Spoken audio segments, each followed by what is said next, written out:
check natin yung mga in-order ko. Ayan. So, ayan, excited na ako.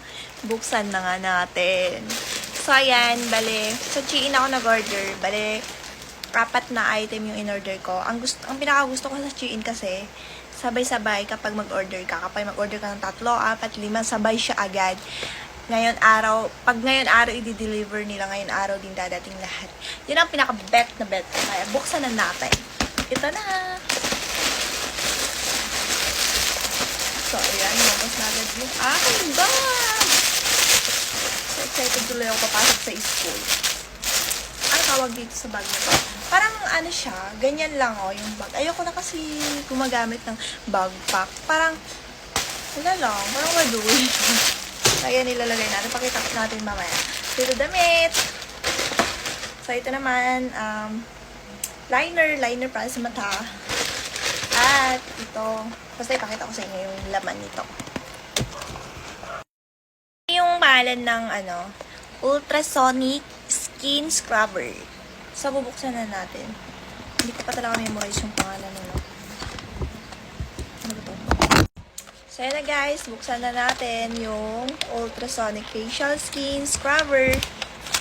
So, ito yung itsura niya. Natutokso ako kasi nakikita ko to sa Facebook kung paano nila ginagawa sa face. Nakakatanggal ng blackheads, whiteheads, lahat ng balakubak din sa mukha mo. Pero ano siya, parang, paano to i-open?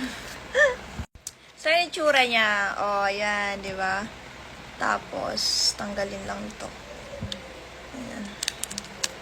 Tapos, pindutin nyo yung cleansing. Wow, sarap sa mukha. Para din siyang, massage. Tapos, moisturizing. Di ba? Tapos, lifting. Oh my God, sarap sa mukha. Gagamitin natin ito kay Habi. Wait lang. Mamaya. So, yan, may free siya pang charge niya, pero wala lang siya adapter. So, syempre, gagamitin mo na kung may charger ka. Tapos, chargeable siya. Kaya, yun lang. Tapos, ang aking pangmalandi na damit. Floral. Ang aking floral. Ulo, pero parang large. Parang ganda, cute. So, syempre, meron din ako makeup pang liner and waterproof siya. At aking tote bag. Di ba? Ang cute ng tote bag ko para sa school.